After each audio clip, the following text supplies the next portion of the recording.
इस वीडियो में हम लोग बात करने वाले हैं कुछ ऐसे टॉपिक्स की जो आपके एग्जाम से रिलेटेड हैं और काफ़ी इम्पोर्टेंट हैं। अगर आप लोग लास्ट मिनट रिवीजन कर रहे हो या फिर आपने कुछ टॉपिक्स पढ़ लिए और कुछ रह गए हैं तो आप ये वीडियो देख के जा सकते हो। इसमें मैं सारे टॉपिक्स डिस्कस करूंगी जो भी इम्पोर्टेंट हैं, पिछले 10 साल के पेपर पे बेस्ड हैं। आप ये वाले टॉपिक्स पेपर के लिए ज़रूर करके जाना, बिकॉज मैं कह सकती हूँ कि 80% चांसेस हैं कि ये टॉपिक्स रिपीट होकर पेपर में आ सकते हैं। तो चलो अब हम स्टार्ट करते हैं वीडियो। और सबसे पहला टॉपिक है हमारा इंट्रोडक्शन टू गवर्नेंस। देखो, जब तुम्हारा सब्जेक्ट ही गवर्नेंस पे है पूरा, तो ये काफी इंपॉर्टेंट टॉपिक हो जाता है पेपर के हिसाब से। इंट्रोडक्शन टू गवर्नेंस वाले टॉपिक में हम पढ़ने वाले हैं कि गवर्नमेंट क्या है, क्या होता है गवर्नेंस का मीनिंग। अब मैं तुम्हें कुछ सिंपल शब्दों में बताती हूँ कि गवर्नेंस होता क्या है। गवर्नेंस का मतलब होता है वो पूरा प्रोसेस जिसके थ्रू डिसीजन लिए जाते हैं और सोसाइटी में इम्प्लीमेंट किए जाते हैं। मतलब रूल्स कैसे बनते हैं, कैसे इम्प्लीमेंट होते हैं, सर्विसेज कैसे डिलीवर होती हैं और पब्लिक को इसका बेनिफिट कैसे होता है, ये सब गवर्नेंस में आता है। ठीक है, जितने भी देखो, गवर्नेंस का मतलब ये है ना कि जो चीजें हमें रूल कर रही हैं, हमारी सोसाइटी को बना रही हैं, ग्रो करने में हेल्प कर रही हैं, वो सब गवर्नेंस के अंडर आएंगी। जो ट्रेडिशनल गवर्नमेंट थी ना, जो पहले मतलब फॉलो होती है एक, वो काफी फॉर्मल है उसका स्ट्रक्चर। उसकी अथॉरिटी जो है वो लिमिटेड होती है, जैसे कि सिर्फ स्टेट गवर्नमेंट, पार्लियामेंट, डिपार्टमेंट, ये सब आ जाते हैं। ये एक फॉर्मल स्ट्रक्चर है। लेकिन अब के टाइम पे गवर्नेंस का मतलब बहुत ब्रॉड हो गया है। इसमें और सारी चीजें भी आती हैं। इसमें सिविल सोसाइटी की ऑर्गेनाइजेशंस भी जो है इंक्लूडेड होती हैं। सिविल सोसाइटी की ऑर्गेनाइजेशन आ जाएंगी, जैसे कि आपके एनजीओज आ गए, प्राइवेट सेक्टर आ गया, सिटीजन्स आ गया। ये सब भी गवर्नेंस में इन्वॉल्व होते हैं। अब आपको पता ही है हमारे पास जैसे कि एमसीडी होती है, ये सब होते हैं, ये सब गवर्नेंस में इंक्लूडेड होते हैं, जो कि पहले जो ट्रेडिशनल अथॉरिटी थी या ट्रेडिशनल गवर्नमेंट थी उसमें नहीं थे। तो अगर आपको क्वेश्चन आएगा कि गवर्नेंस पे या इंट्रोडक्शन टू गवर्नेंस पे या गवर्नेंस क्या होता है, कैसे होता है, ट्रेडिशनल गवर्नेंस और मॉडर्न गवर्नेंस में क्या फर्क है, तो आप ये वाला आंसर लिख सकते हो इस स्लाइड से देखकर। अब हम बात कर लेते हैं नेक्स्ट चीजों की। ये भी काफी इंपॉर्टेंट है। अगर मैं आपको एक और बात समझा दूं इसमें, आप देख सकते हो जो गवर्नेंस है ना, उसके 3 पिलर्स बताए गए हैं हमें। 3 पिलर्स जो है वो काफी इंपॉर्टेंट है, आप समझ सकते हो, बहुत इजी है। इसमें यहाँ पे लिखा हुआ है 3 की पिलर्स जो गवर्नमेंट के यूज होते हैं। सबसे पहले आ जाते हैं गवर्नमेंट इंस्टीट्यूशन, जो लॉज और पब्लिक सर्विसेज प्रोवाइड करते हैं। फिर आती है मार्केट, जो इकोनॉमिक डेवलपमेंट में हेल्प करती है, इनोवेशन को सपोर्ट करते हैं। और फिर आ जाती है सिविल सोसाइटी की ऑर्गेनाइजेशन, जो सिटीजन इंटरेस्ट को रिप्रेजेंट करते हैं और अकाउंटेबिलिटी इंश्योर करते हैं। ये डिस्टिंक्शन कि गवर्नमेंट और गवर्नेंस अलग चीजें हैं, ये बहुत इंपॉर्टेंट है आप लोगों के लिए समझने के लिए। ये 3 की पिलर्स पे क्वेश्चन आ सकते हैं, तो प्लीज इसे भी पढ़ लेना अच्छे से। अब हम नेक्स्ट टॉपिक देखते हैं। नेक्स्ट टॉपिक आ जाता है हमारा गवर्नमेंट और गवर्नेंस में डिफरेंस। काफी इंपॉर्टेंट है, लोगों को ये टर्म पढ़ने में और समझने में काफी सेम लगेंगे, बट ऐसा नहीं है। ये दोनों अलग टर्म्स हैं और काफी अलग चीजों पे यूज होते हैं। तो अब पहले हम समझते हैं कि इन दोनों में डिफरेंस क्या है।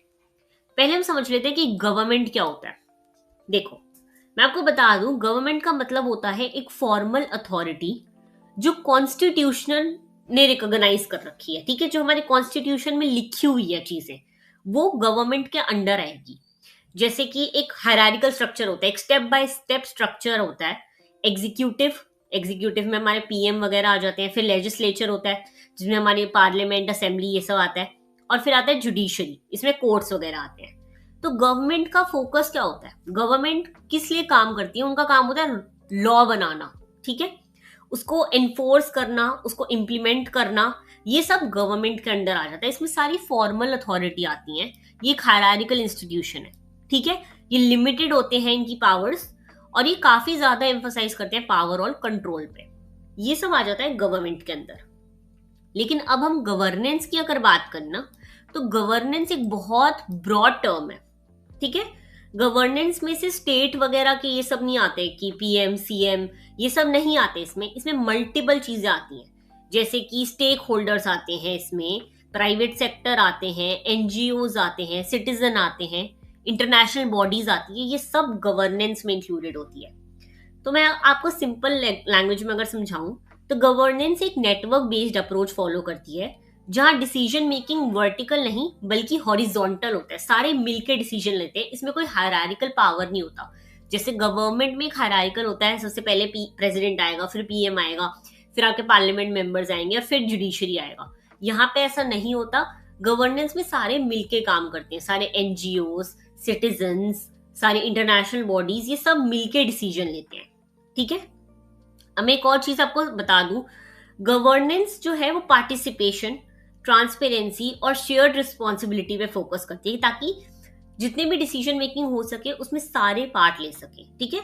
इसका मेन एम होता है कि फाइनल आउटकम जो है उसका कुछ इफेक्ट हो, वो रियल लाइफ में जो है पॉलिसी बनकर आए और लोगों को हेल्प कर सके।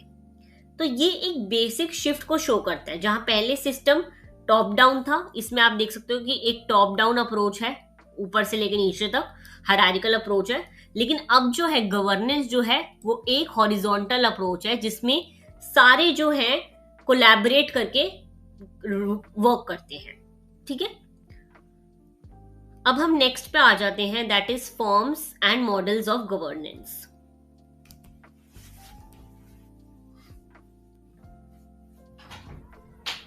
गुरनूर, इसको ले जाइए, पागल हो गया है, नीचे बैठी जा रहा है पागलों की तरह।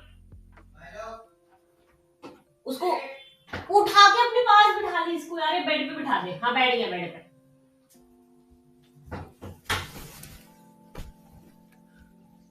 अब हम बात करने वाले हैं forms and models of governance. ये भी काफी इंपॉर्टेंट टॉपिक है आपके पेपर के हिसाब से। अगर हम पढ़ें तो देखो, सबसे पहले आ जाता है कि गुड गवर्नेंस क्या होता है। बहुत इजी टॉपिक है, इसमें कुछ भी डिफिकल्ट नहीं है।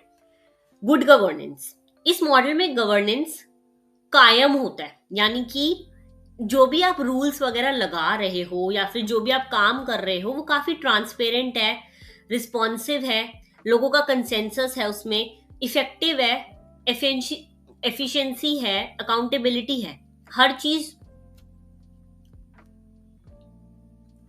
अब हम बात कर लेते हैं forms and models of governance की। इसमें काफी सारे मॉडल्स हैं, बहुत इजी है, समझना डिफिकल्ट नहीं है। सबसे पहले हम बात कर लेते हैं गुड गवर्नेंस की। देखो, गुड गवर्नेंस नाम से समझ आ रहा है जिसमें हर चीज अच्छी हो रही है। ठीक है। जो भी आपने लॉ बनाया या जो भी आपने काम करा वो काफी ज्यादा पार्टिसिपेटरी था, लोगों का काफी ज्यादा उसमें योगदान था। रूल बहुत अच्छा कर रहा है, वो ट्रांसपेरेंट है, काम इफेक्टिव है, एफिशिएंसी है, अकाउंटेबिलिटी है, हर चीज जो है ना इसमें पॉजिटिव हो रही है।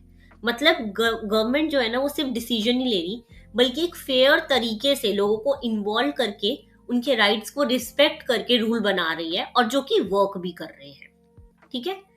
फिर आ जाते हैं डेमोक्रेटिक गवर्नेंस पे। ये मॉडल डेमोक्रेसी की वैल्यूज पर बेस्ड है। यहाँ पे फ्री एंड फेयर इलेक्शंस होते हैं, ह्यूमन राइट्स का प्रोटेक्शन है, सिटीजन पार्टिसिपेशन है, कॉन्स्टिट्यूशनल प्रिंसिपल्स को फॉलो करा जाता है।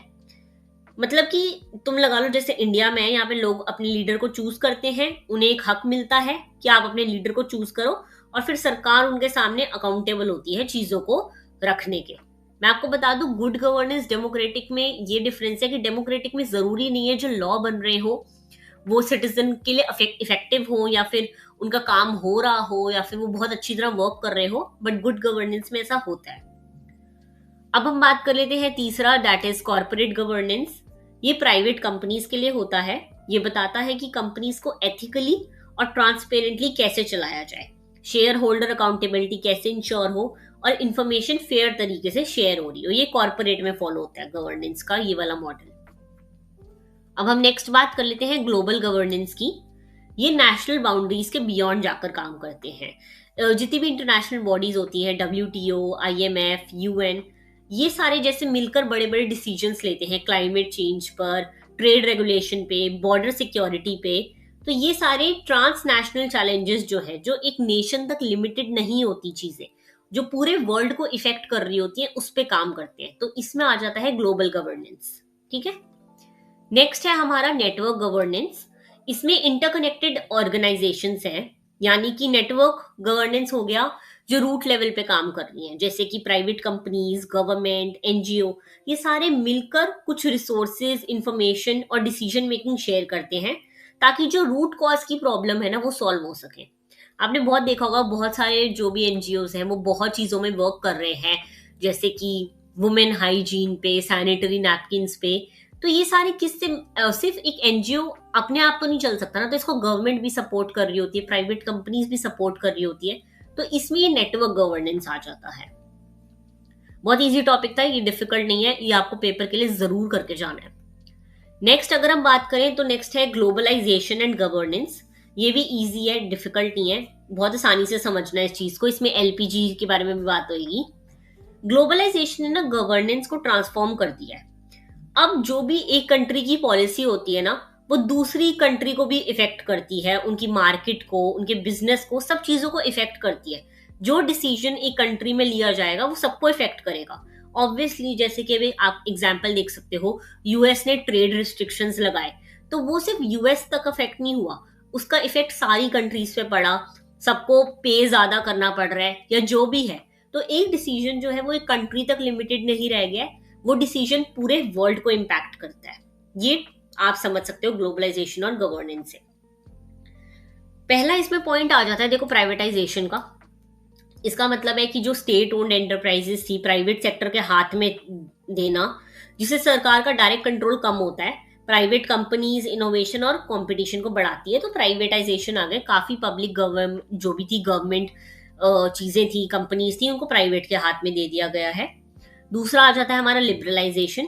ट्रेड बैरियर्स, रिस्ट्रिक्शंस काफी कम हुए हैं, ताकि बाहर की कंपनीज जो है वो इंडिया आ सकें, यहाँ पे इन्वेस्ट कर सकें और यहाँ पे जॉब्स लोगों को मिल सके। ये होता है लिबरलाइजेशन। फिर आ जाता है मल्टीनेशनल इन्फ्लुएंस। मल्टीनेशनल इन्फ्लुएंस हो गया जैसे कि जितने भी इंटरनेशनल फाइनेंशियल इंस्टीट्यूशन है, वर्ल्ड बैंक, आईएमएफ, डब्ल्यूटीओ, इन सब की अपनी पॉलिसीज और कंडीशंस के थ्रू ये लोग नेशनल पॉलिसीज को इन्फ्लुएंस करते हैं। जैसे कि जितनी भी आपको पता है कि कितनी कंट्रीज को डेप्ट में दे रखे हैं पैसे, ये सब है, तो ये सब चीजें इफेक्ट करती हैं। ये हमने पढ़ लिया ग्लोबलाइजेशन एंड गवर्नेंस। बहुत इजी टॉपिक है, डिफिकल्ट नहीं है बिल्कुल भी। अब हम बात करते हैं नेक्स्ट टॉपिक की। काफी इंटरेस्टिंग टॉपिक है, स्टेक होल्डर्स इन गवर्नेंस। देखो, एक गवर्नेंस ना तब इफेक्टिव होती है जब सारे स्टेक होल्डर्स एक्टिवली पार्टिसिपेट कर रहे हो उसमें। हमें जैसे कि पता है कि गवर्नमेंट लॉ बनाती है, पब्लिक सर्विसेज प्रोवाइड करती है, सिटीजन्स के राइट प्रोटेक्ट करती है, नेशनल डेवलपमेंट ऑब्जेक्टिव सेट करती है। ये तो हो गया गवर्नमेंट का काम कि उसको जी लॉ बनाना है और उसको लोगों के जो भी सर्विसेज है, उन्हें हेल्थ, एजुकेशन, ये सब प्रोवाइड करना है, उनके राइट्स को प्रोटेक्ट करना है, ठीक है। लेकिन सिर्फ एक गवर्नमेंट का काम नहीं आ जाता, इसमें प्राइवेट सेक्टर का भी काम है। प्राइवेट सेक्टर का क्या काम आता है? देखो, प्राइवेट सेक्टर क्या है? इकोनॉमिक ग्रोथ ड्राइव करता है, इन्वेस्टमेंट लाता है, जॉब्स क्रिएट करता है, पब्लिक प्राइवेट की पार्टनरशिप को कंट्रीब्यूट करता है। ये सब आ गया प्राइवेट सेक्टर का काम। अब हम नेक्स्ट देखें तो नेक्स्ट आ जाता है सिविल सोसाइटी ऑर्गेनाइजेशंस। इसमें सिटीजन्स के इंटरेस्ट को रिप्रेजेंट करते हैं, यानी कि जितने भी एनजीओज वगैरह हैं, ये सरकार को अकाउंटेबल समझते हैं, उनको बताते हैं कि क्या सिटीजन्स को चाहिए है चीजें, और वो सरकार तक बात पहुंचाते हैं सिटीजन्स की। फिर आ जाता है हमारा बहुत important, that is citizen and media. Citizens vote देकर सरकार को अकाउंटेबल रखते हैं, ठीक है, उनके पास हक है, लेकिन मीडिया हमारी एज अ वॉच डॉग काम करती है। बहुत इंपॉर्टेंट टर्म है ये, आप टर्म लिखकर आना जरूर पेपर में। मीडिया वॉच डॉग की तरह काम करती है कि जो सरकार हमने चुनी, क्या वो हमारे लिए काम कर रही है? तो मीडिया एक तरह उनपे चेक रखती है कि क्या चीजें जैसी दिखाई गई या बोली गई इलेक्शन से पहले वैसा कुछ हो भी रहा है या नहीं, ठीक है। तो ये टॉपिक बहुत अच्छा था, बहुत इंपॉर्टेंट है, स्टेक होल्डर्स इन गवर्नेंस, और इसमें से काफी क्वेश्चंस बन के आ सकते हैं पेपर में। तो ये टॉपिक आपको अच्छे से करना है डिटेल में। इजी टॉपिक है, डिफिकल्ट नहीं है बिल्कुल भी। अब हम नेक्स्ट अगर टॉपिक देखें तो ये भी बहुत इंटरेस्टिंग टॉपिक है, बहुत ईजी टॉपिक है, ICT and e governance revolution. देखो, यहाँ पे इस स्लाइड में आपको ये बताया गया है कि इंफॉर्मेशन एंड कम्युनिकेशन टेक्नोलॉजी, यानी कि आईसीटी, आईसीटी की फुल फॉर्म है इंफॉर्मेशन एंड कम्युनिकेशन टेक्नोलॉजी, ठीक है। इसने, आईसीटी ने गवर्नमेंट को कैसे कंप्लीटली ट्रांसफॉर्म कर दिया है। पहले गवर्नमेंट सर्विसेज काफी स्लो होती थी, पेपर वर्क बहुत ज्यादा होता था, ट्रांसपेरेंसी नहीं थी चीजों में। लेकिन जब से डिजिटल प्लेटफॉर्म आए हैं तो चीजें ज्यादा फास्ट हो गई हैं, ट्रांसपेरेंट हो गई हैं, सिटीजन सेंट्रिक हो गई हैं। मतलब अब ना लोगों को डायरेक्ट और बिना करप्शन के चीजें जल्दी पहुंच जाती हैं, और वो लोग एक अकाउंटेबिलिटी रख सकते हैं गवर्नमेंट की। इसमें बहुत इजी एग्जांपल है आधार का। ये एक यूनिक बायोमेट्रिक आईडी सिस्टम है जिसमें फिंगरप्रिंट्स, आइरिस स्कैन एक्सेट्रा ये सब होता है। इसके थ्रू गवर्नमेंट वेलफेयर स्कीम्स को एक्यूरेटली डिलीवर कर पाती है, क्योंकि डुप्लीकेट बेनिफिशियरी रिमूव हो जाते हैं। कोई बीच में ना जैसे कि एक बीच का इंसान होता था जो पैसे खाता था, वो नहीं अब। तो आधार की वजह से काफी चीजें नॉर्मलाइज हो गई, काफी चीजें ट्रांसपेरेंट हो गई है। तो एक आधार बहुत बड़ा एग्जाम्पल है ई गवर्नेंस का। ई गवर्नेंस यानी कि इलेक्ट्रॉनिक गवर्नेंस की बात हो रही है। ठीक है। डायरेक्ट बेनिफिट ट्रांसफर की अगर हम बात करें, इस सिस्टम में सब्सिडी या वेलफेयर अमाउंट डायरेक्टली बेनिफिशियरी के बैंक अकाउंट में ट्रांसफर होता है, बिना किसी मिडल मैन, बिना ब्राइब या बिना लीकेज के। ये भी आजकल होने लग गया है। डिजी लॉकर आ गया है, बहुत बड़ा एग्जाम्पल है, बहुत ईजी एग्जाम्पल है। ये एक cloud based digital document wallet है, जहां लोग अपने PAN card, driving licence, marksheet सब एक्स्ट्रा से वो कर सकते हैं, सिक्योर करके रख सकते हैं। आपको फिजिकल डॉक्यूमेंट की जरूरत नहीं पड़ेगी, कहीं जाना है तो आप डिजी लॉकर में से चीजें कर सकते हो। इससे हमारा 60% टाइम सेव हो रहा है। डायरेक्ट बेनिफिट ट्रांसफर से 27 लाख करोड़ बचाया है हम लोगों ने। और आधार एनरोलमेंट में 130 करोड़ आधार एनरोलमेंट अभी तक है। तो ई गवर्नेंस का टॉपिक बहुत ईजी है, इस पे आंसर जरूर लिखकर आना अगर पेपर में आएगा, क्योंकि ये एक ऐसा टॉपिक है जिस पे आप बहुत लंबा आंसर बहुत इजीली लिख सकते हो। नेक्स्ट अगर हम बात करें तो नेक्स्ट आ जाता है टॉपिक हमारा, बहुत इजी टॉपिक है ये भी, democratic governance and strengthening democracy. इस स्लाइड में देखो बताते हैं कि डेमोक्रेटिक गवर्नेंस सिर्फ इलेक्शन तक लिमिटेड नहीं होती। ठीक है, एक सरकार जो आपके पास है वो सिर्फ इलेक्शन तक लिमिटेड नहीं है। डेमोक्रेसी का मतलब है कि पब्लिक का पार्टिसिपेशन रेगुलरली चल रहा है, उन्हें अकाउंटेबिलिटी मिल रही है, सिटीजन जो है डिसीजन मेकिंग में पार्टिसिपेट कर पा रहे हैं। अभी कैसे हो पाता है हम उसकी बात करेंगे, और कैसे हम इस चीज को स्ट्रेंथन कर सकते हैं और ज्यादा स्ट्रांग बना सकते हैं। पहले हम बात कर लेते हैं फ्री एंड फेयर इलेक्शंस होते हैं। इसका मतलब यहाँ पे इलेक्शन ट्रांसपेरेंट होते हैं, मैनिपुलेशन नहीं होता, किसी को फोर्स नहीं करा जाता, किसी को प्रेशराइज नहीं करा जाता। लोग अपनी चॉइस से अपने रिप्रेजेंटेटिव को इलेक्ट करते हैं। फिर आ जाता है रूल ऑफ लॉ, यानी कि इक्वालिटी बिफोर लॉ।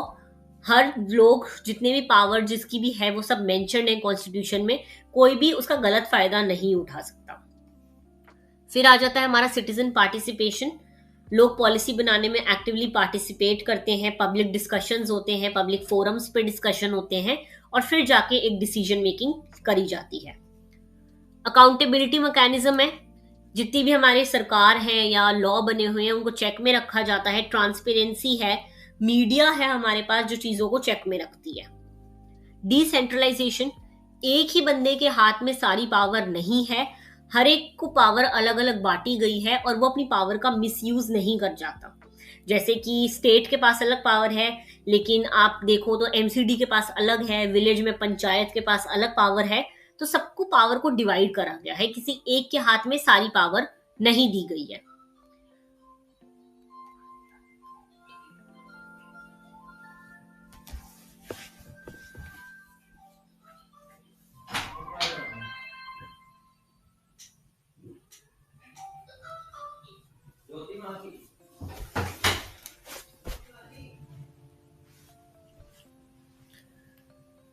नेक्स्ट आ जाता है हमारा डिसेंट्रलाइजेशन एंड लोकल गवर्नेंस का टॉपिक। ये बहुत इजी है, अभी मैंने आपको पढ़ाया पंचायत के बारे में, मैंने आपको थोड़ा बहुत बताया। तो देखो यहाँ पे ना इंडिया के कंटेक्स्ट में बात करी जा रही है। स्पेशली 1992 के दो अमेंडमेंट्स थे, 73rd and 74th constitutional amendment, जिसमें डिसेंट्रलाइजेशन को इंस्टीट्यूशनलाइज करा गया, यानी कि फॉर्मली इंट्रोड्यूस करा गया था डिसेंट्रलाइजेशन को।